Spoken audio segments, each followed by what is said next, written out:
විදිහකින් චෛතසික හතරක් ගැන කතා කරනවා. ඒක ප්‍රධාන වශයෙන් දෙකක්. කම්මඤ්ඤතාව සහ පාගුඤ්ඤතාව.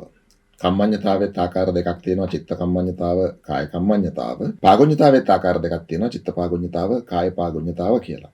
දැන් පොදුවේ පාගුඤ්ඤතාව සහ කම්මඤ්ඤතාව ගත්තහම මේක ගොඩක් කිට්ටුවෙන් එන චෛතසිකයන් දෙකක්. ඉතාම සියුම් චෛතසිකයන් දෙකක් පොත්වල පැහැදිලි කරලා තියෙන විදිහට සමහරලාට තේරුම් ගන්න අපහසු තරම් ටිකක් සියුම්. නමුත් මේක අපි දැනගෙන යන්න ඕන විදර්ශනාවෙන් අවබෝධ කරගන්න තුරු. පොතල සඳහන් වෙන්නේ මේ කම්මඤ්ඤතාවය කියන්නේ කර්මන්නේ බව. යමක් කිරීමේ ඇති හැකියාව. පාගුඤ්ඤතාවය කියලා කියන්නේ ගිලන් නොවීම. ඒ කියන්නේ වැඩක් කරගෙන යද්දි මගදී ගිලන් වෙලා අසනීප වෙලා අතහැරලා දාන්න නැතුව අඛණ්ඩව කරගෙන යාමේ හැකියාව වගේ තමයි මේ චෛතසික දෙක වෙන් කරලා පෙන්වන්නේ. දැන් අපි ගිය පාර වීඩියෝ එකේ ගත්ත උදාහරණය ගත්තොත් අර බෝඩිමේ ඉන්න තරුණය තුන් දෙනාගේ උදාහරණය. එක තරුණයෙක් කියනවා පඩි අරගෙන මම අර දුප්පත් පවුලට මොනවා හරි දෙනවා. තව තරුණයෙක් කියනවා නෑ දෙන්නේ නෑ මේ අපේ මාංශයෙන් හම්බ කරගත්ත අපේ සල්ලියම අවශ්‍ය නෑ බොරු වැඩවුවා. මධ්‍යස්ථ තරුණයා ඉන්නවා දුන්නත් එකයි නැතත් එකයි අය ගැන හිතන්නේ නෑ. දැන් අපේ හිතේ ස්වභාවයත් එක එක තැන්වලදී ඔය තුන් ආකාරයට පනිනවා. ඒක තමයි ඔය තුන් දෙනාගෙන් නියෝජනය කරන්නේ. සමහර වෙලාවට යම්කිසි කුසලයක් කරන්න අපිට අවස්ථාව ආපුවාම අපි ඒ කුසලයට මැලි වෙනවා. මොකද අපි දෙන්න පොඩ්ඩක් අකමැති වෙනවා ලෝභයි දෙන්න. ඒ ලෝභකම ඇති වෙන්න හේතු ගොඩක් තියෙනවා. පසුබහින්. ඒ වගේම අපේ හිතේ සමහර වෙලාවට අපි කුසලයක් කරන්න ගොඩක් පෙළඹෙනවා. අර පසුබහින සියලුම හේතු වළක්වලා ඉදිරියට යනවා. ඒවා තමයි දැන් මේ කුසල සහ අකුසල චෛතසික කියලා අපි සාකච්ඡා කරගෙන යන්නේ. දැන් අද මේ කතා කරන කම්මඤ්ඤතාව කිව්වම කර්මන්නේ බව කිව්වම මේකේ විරුද්ධ පැත්ත අකර්මන්නේ බව. ඒ කියන්නේ අකුසල පැත්තේ අකර්මන්නේ බවක් තියෙනවා. කුසලයට අකර්මන්නේ. අකර්මන්නේ වෙන්න හේතුව කියලා මේක පැහැදිලි කරන්නේ කාමච්ඡන්දේ. කාමයට තියෙන ආසාව නිසා තමන්ගේ මුදල් තමන් පරිහරණය කරන්න ඕන තව කෙනෙකුට දෙන්න බෑ. මට හවස බියර් එකක් ගන්න පුළුවන් සල්ලි වලින්.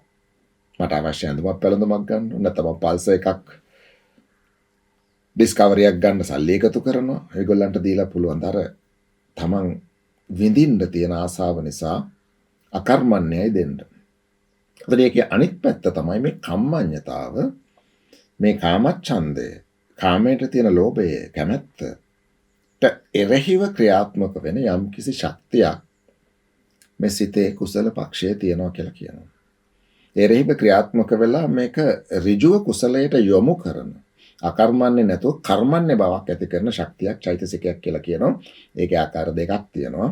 චිත්ත කම්මඤ්ඤතාව, කාය කම්මඤ්ඤතාව. චිත්ත කම්මඤ්ඤතාව කියන්නේ කුසල සිතේ කර්මන්නේ බව. කාය කම්මඤ්ඤතාව කියන්නේ කුසල චෛතසිකයන්ගේ කර්මන්නේ බව. ඊළඟට එක පාගුඤ්ඤතාව. දැන් අර තුන් දෙනාගේ උදාහරණය ආයෙ ගත්තාම අකුසල පක්ෂේ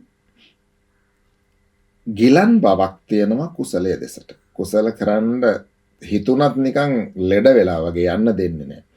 දැන් අර කුසල පක්ෂයට යන තරුණයා පැහැදිලි කරනවා මේ ධහමේ කියලා තියෙනවා අපි දන් දෙන්න ඕන.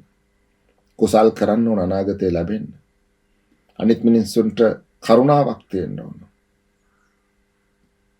අහිංසක මිනිස්සුන් යමක් කරන්න හිතෙන්න ඕන වගේ දේවල් ධර්මයේ පැහැදිලි කරනවා.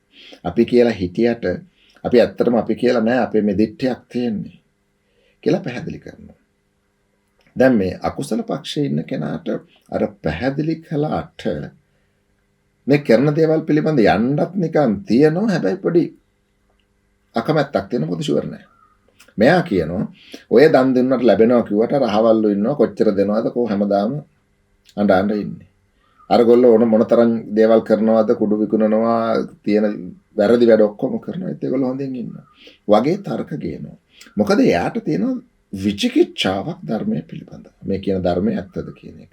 ඒතර අකුසල පක්ෂයේ විචිකිච්ඡාවට එරෙහිව ගිලන් බව නැති කරන නොගිලන් බව විචිකිච්ඡාව ප්‍රතික්ෂේප කරන කුසලයේ අඛණ්ඩ විදිරියට අරගෙන යන මගන නවත්වන ගතියට